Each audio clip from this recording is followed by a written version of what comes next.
Welcome to another edition of KZAR Spotlight of the Month. I'm KZAR Coleman, and today we have along with us a special returning guest, Miss Casting Director herself, Miss Simone Walker, and actress Simone Walker. Welcome to the show, ma'am. Actress, you're a casting director. Um, Yeah. you can go through all the other tags. Yes, there are. Casting director, casting agent, voiceover artist, trainer. Yeah, the whole gamut of all things acting. Awesome, awesome.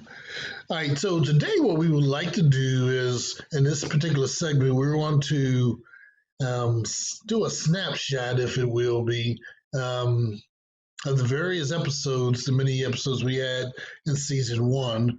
We like to try to pull out. We've taken the time to pull out little snippets of what we would call very critical moments or crucial moments of opportunity to really get some information out there in each episode.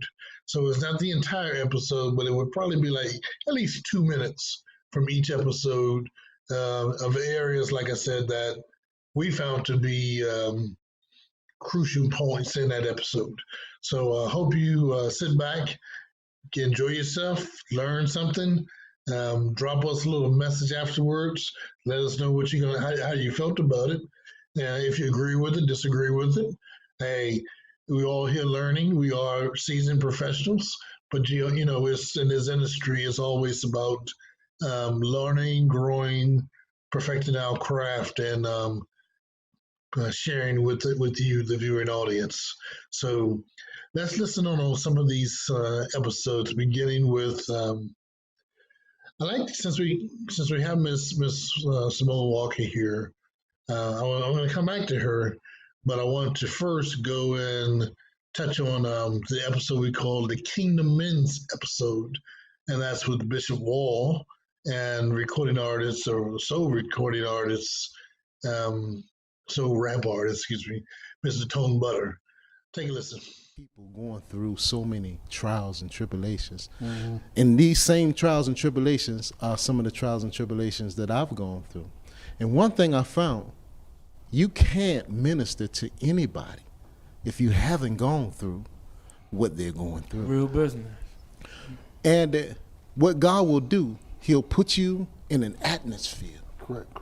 The atmosphere that he puts you in, you have nothing to do with. Mm-hmm. He has given you a hand, and it's what you do with the hand that makes the difference. Mm-hmm. Some people are given a bad hand, and the first thing they do is look at it, ain't no way I'm gonna win. Yeah. Right. And they throw it away. But some people are daredevils. And yep. He got me a daredevil. I'm gonna try this thing. And it's like, I'm looking at this hand, I ain't gonna win, but what the heck? I'm gonna go ahead and do it anyhow. You know, I'll just play the hand out.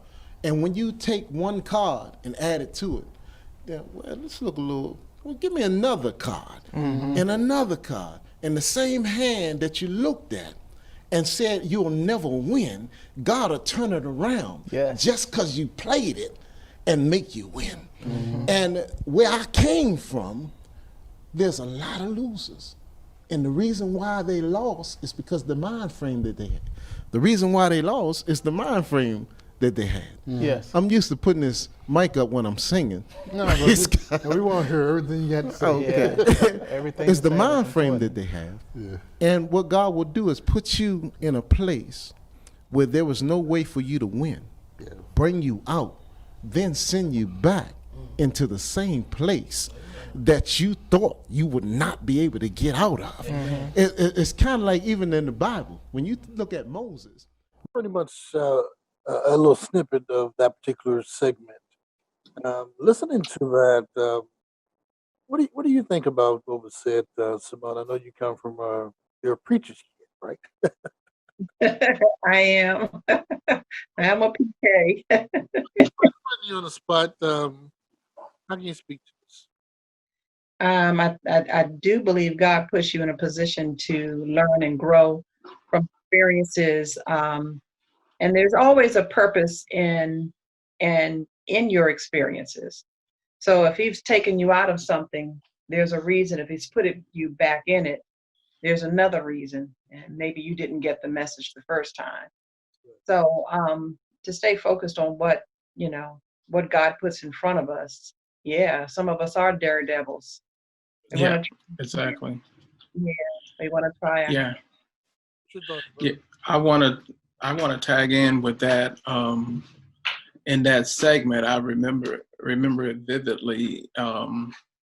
And right now, just going back over it again, just puts me in the mind of people. And people, they say, a Christian or person of faith, they pray every day, and they communicate with God, because you're supposed to have Him, for having faith is like a self thing. Your grandma can't be saved and you be saved, and you can't get through the gates through her being saved, because we all got to stand for our own faith. And so walking around being positive and staying close in communication, prayer, and so on, put you in that positive mindset where when you do see things, when you do run into things, you think of it and you handle it in a different way. Now, we're all not perfect. And sometimes, oh man, you're going to make me, my BC days. And I don't mean, that BC before Christ days, you want to come out and you want to get at it, just like, into what's going on now.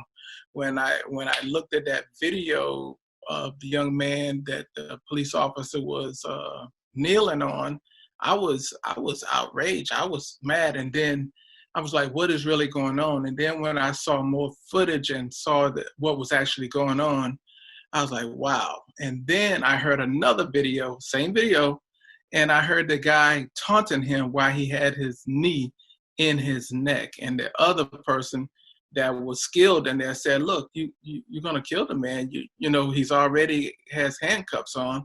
So, he's no threat. But you continued, and then the other officers actually blocked him. So in that mindset, that really speaks a lot, because the young man said, because he trained with the police officer, he said he could have threw hands on him, but in the end, they're the ones with the gun. So they shot me. I would have been in trouble, or I would have been dead, because, I was wrong, because that's the police officer, which puts me in another mindset that people who are in offices or who are in those kind of positions, they are supposed to have a certain kind of dedication. When I was in the military, I knew what I signed up for. And if I had to ship off in 2 hours and be in another country to fight for our freedom, I did that. I came back to the States, and I'm looking at things and see the way they do people. It just baffles me. And so I had yet a feeling of going out, gathering my guns and going to fight, since that's the only time y'all want to hear. And then I had that other part of me, let go and let God. Yeah. So I'm kind of mixed up with that whole thing there. It was hard to swallow that. I used to be law enforcement myself, and one of the reasons I got out of it was because of officers like that I was responsible for. Mm-hmm. It's a tough feeling. And one of the things I know is that those other officers are responsible to protect the citizens as well, even when they see that one of their own are stepping out of the boundaries. Yes. Whatever, how it relates to what Bishop Walls was saying was being in that positive spirit and in communication, which is helpful, being in communication with God. He often just changes it right there before your eyes. He can take a negative situation and make it positive. But if you go into that with the negative, oh, I'm not going to win, I can't do it, this is not going to happen, then that's when you get the results, because you kind of speak it right there. And that's pretty much what he was saying. He's got a bad hand, But guess what? He's going to play it anyway. Some people will play it because they're daredevils. Some people will play it because they have faith. Some people play it because they got both of those, and they're just going to go ahead and just ride it on out. And those are the results. So those were some very, very, very inspirational words and nuggets of information on how God brings us through. He takes us through the valleys, but he also makes sure there's a ram in the bush. There's an opportunity. There's an answer at the end of all those trials for that current situation that we're going through, especially as we look at situations that we're dealing with right now with the COVID-19 and Mr. Floyd's death and rioting around the country as it will be. It's dark times, and we really need the light. We need to know that we have hope in the middle of all these situations, and that we can keep our faith firm and our dependence on the peaceful solutions to these situations, justice, and just depend on one another to stand in there and stand in the gap to see justice and solutions come out that we hopefully will be able to learn from and grow.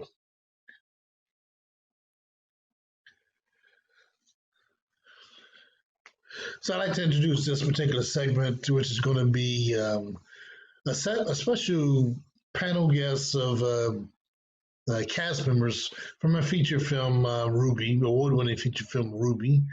You can listen to.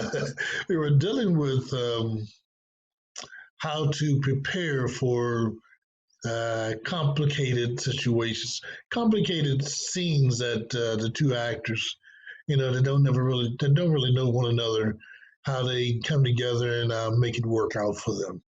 And we had a chuckle at some of the things that was going on. So let me just share that with you right now. And I'll be honest, we did a couple takes. Johnny was afraid. Yeah. So, Johnny was afraid. Yeah. That's all I can. That's all that's engraved in my mind. We're not gonna say what you're afraid of. They'll say it when they watch the movie. Johnny is the opposite of my personality, which where everybody's saying, we're actors, so a lot of times the roles you play are going to be the opposite of who you are. Because it's like a little tiny percentage that is true. We may have it suppressed. Right. And it just hasn't surfaced. Pull it out your back pocket. You knew how to bring it out. I do. And Jahari knew how to bring it out too. That was a circus. If she wasn't willing to allow it, it wouldn't have happened, right? Wouldn't have happened. Right. Exactly. She had to give you permission. Amen. And I asked, can you do that? so me and Daryl shared the same. We like to talk to who we're going to do That's a scene important. with. Just to You get have to. You have to. You have to. It's a dance. It's either a slow dance, a fast dance, but you have to do it together. And if there's no harmony, then it looks like two blind people trying to teach each other how to dance or to move to the right, and you really don't know which direction you're going. So when I found out that LaVon, first time, was that your first movie? No, I've been in movies before, but a first scene. That kind of scene. That kind of scene. Oh, that little, okay. So I was his first. Cherry pop. Whoa, okay now. But it was interesting how I was, talk to me. He said a few words, I said a few words. I said, well, what would you normally do if you were on a date? And he was like, It wasn't that. Oh, no. I was like, come on. He was just nervous, and it was fine, and it just felt like I was on a blind date. Mm-hmm. And then I was like, well, maybe I'm a little too aggressive. Let me relax, and maybe he'll relax. And then when we just started talking and then smiling, the next thing I said, go for it. Just go for it. And he was like, I started to show him how to do it, but like this. Well, it was. Oh boy. All right, so that was a little snippet where we were talking about this Ruby. Ruby was the lead actress in this film. She was she was dealing with different relationships, trying to establish herself and see what she wanted, what she was looking for. Keith played the daddy. He had his own issues. He's been a daddy in a lot of movies. Right. So Ruby was on a date, a picnic rather, with Johnny, and he was trying, and his mom was all in his face and all. So he was trying. He was a little shy, but then there was a moment where he walked her to her car, to his car, right, and I wanted him to be frisky with her, right, which he was a little uncomfortable with. He wasn't sure of where his boundaries lied, and he needed to. She was fine. She was okay with it. But he was, he was, he. I'm not gonna. I know he's gonna see this show. I'm not gonna say too much about it. But honest still, so you get those seeds. That's a little uncomfortable. So Yeah. what advice would you give on how to approach that as an actor? And I was in the play. As a matter of fact, it was Blue Corner Bandstand. And my boyfriend in the play was petrified to kiss me at the end of the play. Not a deep, it wasn't deep. It was just a, yes, we made it, kiss, let's go on. So no tongue. No. But we were, you bad, Keith. No, he was petrified because I guess he's never kissed someone. I've never kissed anyone on set at that point either, and haven't since. But he was so petrified, and the director's like, "Come on, man, just grab her, kiss her," and I'm like, and there's a technique. He wasn't taught techniques on where you kiss somebody and make it look like you really, oh my gosh, it's so wonderful, and all that kind of stuff. But he was petrified. But he had to be shown how to kiss me. And I felt so sorry. I felt bad for him. I'm like, wow. let me tell you something happened. I was in this one film, and I was supposed to be I was one of the potential victims, a person that was supposed to be killed by this individual that I was supposed to be making out with, and she was much younger than I am. Oh. So we were going in the we were doing what we were supposed to be doing, and we were supposed to kiss, and I was like, okay, I know she's uncomfortable, and I'm pretty uncomfortable myself, but so we'll do the lip closed side to side face thing, head they move it. So that worked out well for the moment until we finished, and we had to cut and start it again because I noticed the makeup artist had put too much dark stuff on my mustache. It rubbed all over. So you gave her the mustache. Right. We rubbed off on it. So Oh my gosh, that's funny. she was the opposite of she wasn't an African American. So yeah, it really showed that. So Oh Oh wow. wow. you get those situations. They're funny, but you got to work. In my experience, and I've been doing it for a while, and I caught on really well as far as it's about communication. And so you ask the actress, what are there any what this is what I see this scene, and this is what, are you comfortable with that, and go from there, and it's worked because and during that time I just don't jump right to it. I start off making them feel comfortable.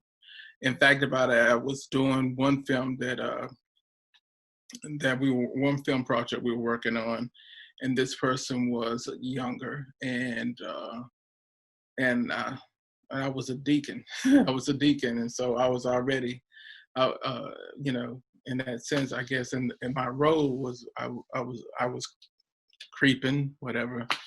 And the thing about it is that young lady's mother came in. When her mother came in, she was totally uncomfortable. I had to pull her to the side and tell her, hey, you can talk to your mom, this and this and this and that. But as far as this, we are actor. Now I'm an actor. You're an actress. I said, after that, that's it. There's nothing going on. So, whether you need to call ask your mom to step in and wait in the car or whatever, that's it. That's it. That's all that's going on. This is a scene. This is professional. Oh, okay. I understand, And so it's about that communication, okay, yeah, I may be looking like I'm falling in love with you, and I might be snuggled up with you, and we were smacking here or there, and I curved my way a certain way to make it look like we really into it. But at the end, I'm that's it. I'm a happily married man, and this is my job. You have some convincing looking scenes, I gotta say. Thank you. It's due to my professionalism. That's right.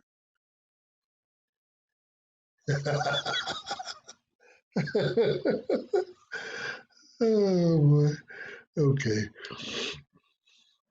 Boss Women Making Power Moves. That's an awesome title by itself. Miss Margaret P. Bean. She brought her support folks on the show to talk about their upcoming or their previous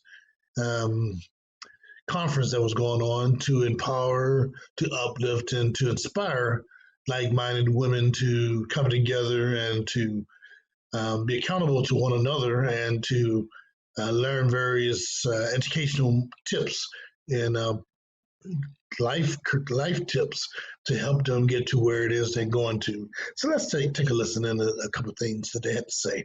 For you, inspire you, and really be about what I say I'm about. Right. Now I have a question. Yes. What would you identify yourself, if I'm just meeting you, what would you identify with yourself as being, and as far as what you do, that I can, and we have like 2 seconds. Identify myself and what I can. 2 seconds for me to remember what you just told me. 2 seconds? Yeah.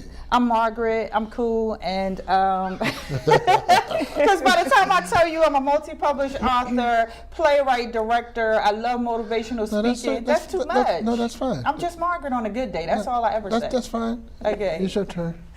I would say I'm JJ Hill. That's my writer's name. Okay. But I'm a writer too, actor, director, anything. I'm an avid learner. Okay. So cool. I think those are the things that I would say about myself. Okay. Hi, I would tell you that I'm Social B and that I am a helper. Cool. And in being help, I just want to tell you that I'm seasoned at this age of 60. I wouldn't use that. No? I wouldn't use that. Seasoned? The age is okay. it's a special place to be. Okay. Because you went through some things that has brought you to a certain place. Okay. Because some people can take that and they can be, because they're like, well, I'm too old to do certain things. They need to embrace who they are. Correct, but they don't get it. So, okay. You're special. So. Okay. And I'm not taking it from that. I'm just saying some people just not there. Gotcha. I did that for a reason. So when you had these ladies being introduced and all that, I'm so and so, blah, blah, blah.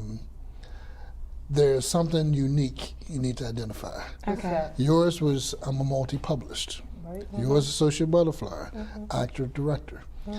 Get some awards if you haven't gotten the awards. If you have gotten awards, identify yourself as an award-winning. Okay. Right? People introduce, if we had like a group of filmmakers, and they all say, I'm filmmaker so-and-so, I'm a multi-award-winning filmmaker, independent filmmaker, and television producer, Taylor. It sets you apart. It's memorable. Okay. Just little nuggets. I've learned some things too. Okay. Well, let me do that again. I'm Margaret. That's right. Let me do that again. I gotta keep on talking. Award-winning. Okay, I'm an award-winning black young star. How about that? And that's fine. Okay. But I'm serious. Okay. Someone did that. A young lady that she teaches multi-million-dollar millionaires. Okay. She did that, and I didn't get it at first, because we all said what we represented, and it was cool, but it was nothing that stood out. This stands out. Okay. You can have a room full of publishers, Okay. but they haven't distinguished themselves as a multi-published. Okay. Or, Mm-hmm. right? Okay. So Mm-hmm. Yes. Got it. use that. And a lot of folks won't use it because they feel, oh, I'm bragging. Yeah, you gotta let yourself be known. Okay. Let them say it also, but if you say it enough, they'll start introduce you that way. Okay. What was happening was they were preparing for a conference, a women's conference, ladies' conference, trying to empower the women to want to be boss women, to become entrepreneurs. And she was planning on doing like an introduction where they would do business cards and that kind of thing. And I wasn't saying business cards was a bad thing, but a lot of people put business cards in a dish or in a dashboard somewhere that I could ever find again. Right. And I was telling her, if you had like a few seconds, a few minutes to introduce yourself, this is a solution. This is the way you can do it. And, it's multiple ways, but overall, that whole episode was really to kind of empower women to say, hey, you can step out and do this or do that if you want to, but you have to position yourself a certain way. So, any thoughts on that little tip I tried to give them? It should work. I call it the elevator speech. Yeah, the elevator pitch. Yep. Yeah. You have one elevator ride to let somebody know exactly who you are. Exactly. Pop, pop, pop. That's right. That's right. Awesome. All right, so this next segment, this was kind of like a part two, a two-part series where we dealt with me being a filmmaker, producer, actor. We dealt with a deep dive with many of DMV's elite or upcoming filmmakers, producers, stage play directors, entertainers. And we wanted to come together and see how we could better educate the audience, how to better educate one another, rather, on perfecting what it is that we do as our passion for telling stories. We wanted to see how we could come together as a collective body to make something great happen in our area. So let's take a listen and hear what we had to talk about. Us to be propelled to the top here, like Atlanta, crabs in the LA. barrel. Get out the barrel. Right, exactly. But what is it going to take, Sherry? Definitely, because I dealt with this in the past, when you have newcomer actors who think they know something better than you. And I'm just like, please check your ego, because we all try and get to the next level together. Correct. If you can't be a team player and you keep leashing on the other teams, you're selling yourself short. Correct. And I have seen, not just here in the DMV, because I'm going to say all over, from New York to LA to Atlanta, put your ego aside. Yep.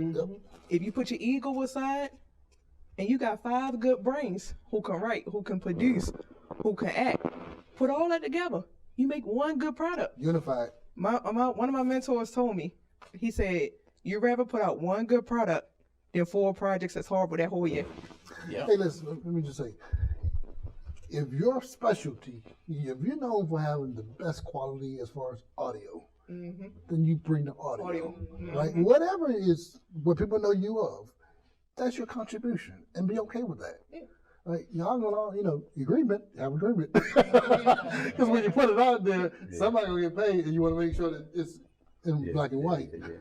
Right. But And that's another thing. He said the right thing. Is and being that I've been in Atlanta and worked with the people in Atlanta, it's a lot of that collaboration where they do put their stuff to the side, and it's kind of being from here, it's different because it's the ego is really different, and then you also want to make sure that everybody agrees on the script. Because I keep on saying, look from the other side in, because I'm new to this.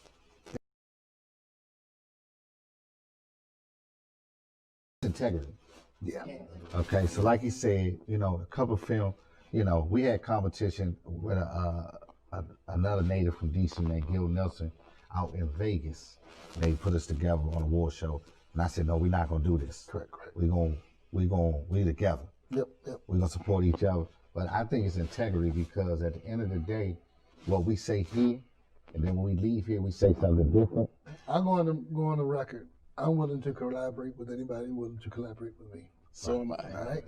Yeah, I think that a lot of times, number one, new actors, even from my own experiences, just the sheer ignorance of the industry itself.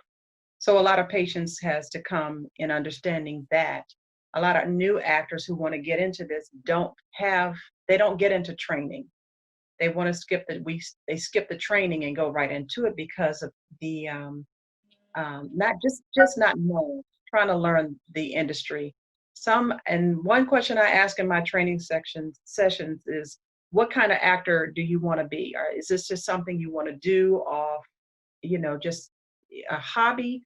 Or is this something you're looking for more of a career goal? So that helps me understand exactly how far they want to go and what roles they want to participate in, or how dedicated they are in learning their craft and studying their lines and continual training in that process. So yes, getting to know who you want to be and how deep you want to go into this is first the start, because most actors are not asked that question when they want to get into it. So I know I wasn't, and I didn't know anything about it, so I didn't understand the timing and all that kind of stuff. But it took years of experience to put that under my belt and to know, because no one pulled me aside and said, "Hey, come into this workshop, come into this class." I did a lot of my over time, my own research. So I think on one half it's mhm. I don't mean to cut you. I'm trying to. You go ahead and finish, and then I'll come back here. No, go ahead. I was done. So that was an interesting moment. It was almost a moment of calling some individuals out, because folks always say, "Oh yeah, I want to work together. We're gonna do this. We got to make DMV the greatest." So, all right, fine. How can we do that? Right. Some of them stepped up, and some of them did not. Some of them stepped up afterwards, but never really followed through. And then others, like working on Zeke, we're collaborating with some of the folks that I don't normally work with. So, utilize those skill sets. So what are your thoughts on Yeah, I like when she said, you leave your attitude and all that to the wind, because this industry is so large. Some people who don't want to share because they think they're better than, well, they feel they're better than you, or you're not worthy of their time and all that kind of stuff. They're going to run into somebody who they need, and because of their attitude, they're not going to get it.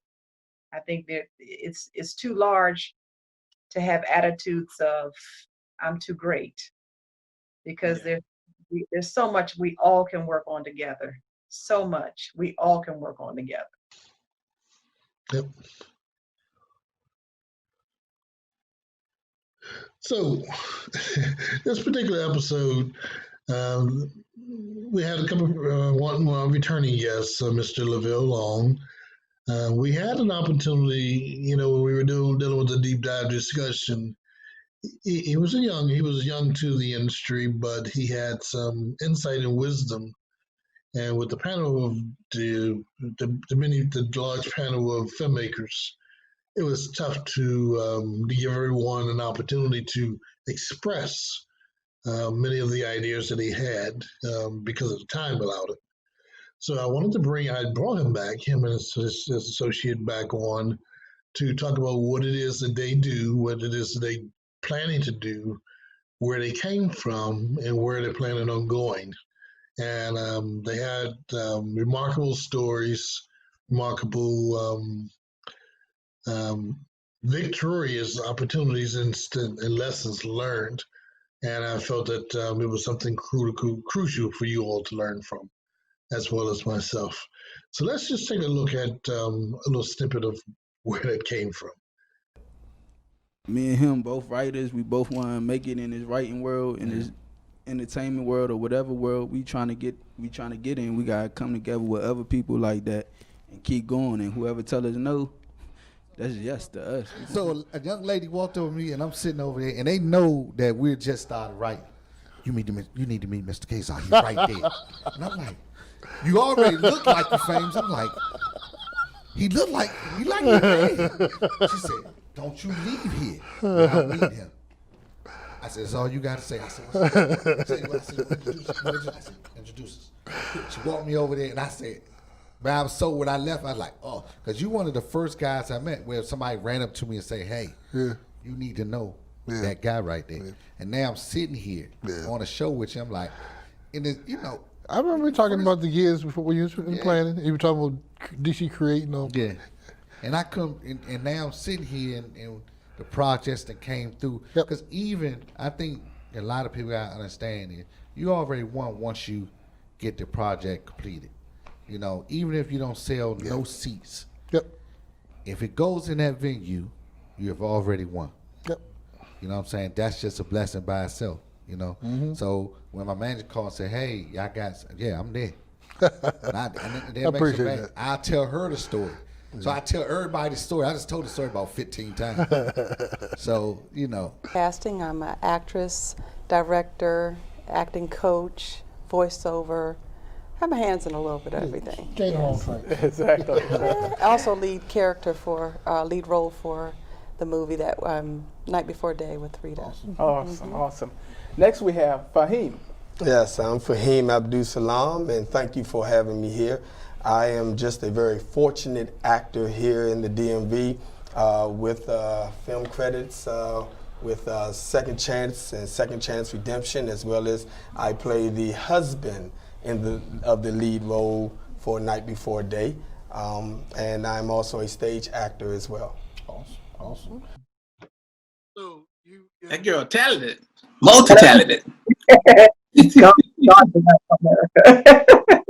Both of them appeared on the show. Well, Keith, you was already on the show, but also that particular episode, which was the finale episode, episode 12.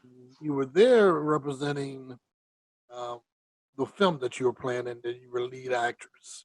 You were playing as the father. So actually, you two can kind of talk about a little bit of where you are with that and what you're going into now. You can. Yes, the movie is called Night Before Day, and I am portraying as a lead actor for this film. It is a true story about Rita A. Wallace Posey and her journey after learning that her husband was diagnosed with cancer, and how she dealt with it with her family. And it goes back into her love story on how they met, and it's a real bittersweet story, but it is a true story, and I'm just so honored and was so very honored to get the call to even play the lead role in this. And we've had a phenomenal time in doing it. We are in post-production, and we're preparing for the premiere. So we've been locked down for a little bit, but we will not be knocked out. Yeah. Yes. All right, Father. Keith, you play Daddy. Yes. Well, they say there's no small parts in the movie, but I was actually, I had the opportunity to play in the movie as well, and I played Rita's father. And so there's a flashback scene that's very important to the film.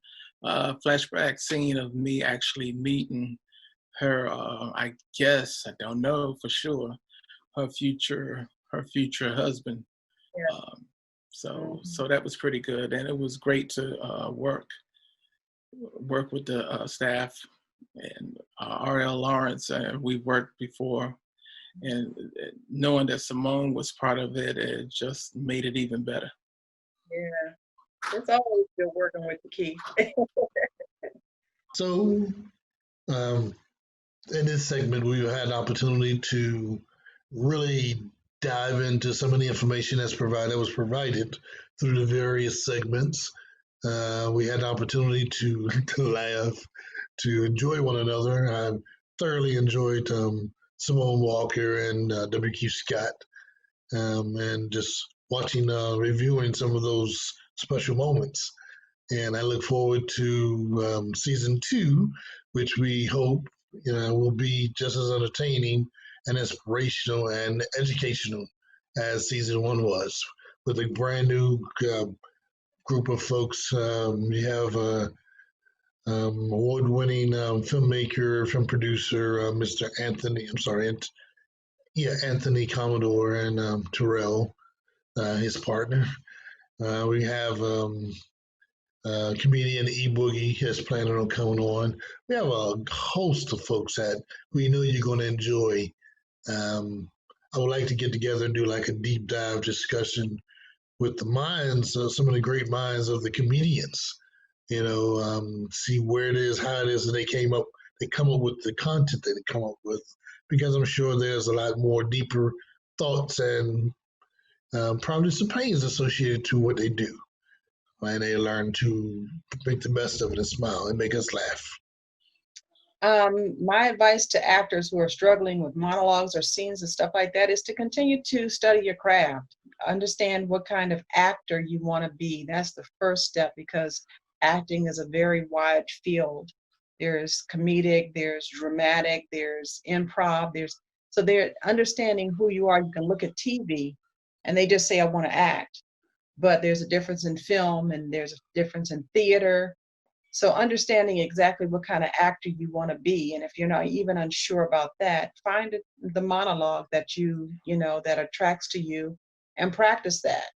But don't just get stuck on that monologue, because that will be robotic in you. You already know that. Study the craft, do your homework, find a training session that you can get into for new actors to get to know all of those intricate beginning details, how a proper headshot, resume, pictures that you don't want to send. Lord, I've seen some pictures. Like, no, don't send that out. That would be my advice, and prepare to understand what the industry is about and how to protect yourself, or even your children that you're putting in there. That's a big thing for me. So what I overall arching thought process on the first season was mission accomplished. We wanted to have a medium out there that we can be able to reach people, to have people understand the industry in the local area and abroad, and to connect people and join people together, so that hopefully we'll come together and do many more projects. It educated those who are experienced, it educated those who weren't experienced, and it gave them a platform or a starting point. We have professional people like Simone here. She was able to be on the show at least twice, and she gave us a bunch of information as well as others. And I just think that was a positive thing. So I think I believe that in season 2, we're just going to step up our game and do even more, because there's still a lot out here for our audiences to gravitate to. You can reach me on, as far as connecting with the ZARR'S Spotlight of the Month show, you can also just Google w.keithscott. I'm on Twitter, Instagram, and Facebook. I don't know, I might be missing something else, but I'm there. Just connect with me, and if you ever have any questions or you want to get connected with ZARR'S Spotlight of the Month, just hit him or I up and give us a talk, and we'll see how we can plug you in. So anyhow, once again, this is Kazar Coleman. I'd like to thank our guests, Ms. Simone Walker, once again. I'd like to thank my co-host, Mr. W. Keith Scott. And I'd like to thank you, our viewing audience, because without you, we wouldn't have a show. So I want to thank you for taking your time to watch us, to listen to us, to laugh with us, to even cry if some of the things brought you to tears. So stay around with us as we spotlight another group of entertainers in the DMV as we bring in season 2 in July. So thanks again, and this is Kazar Coleman out.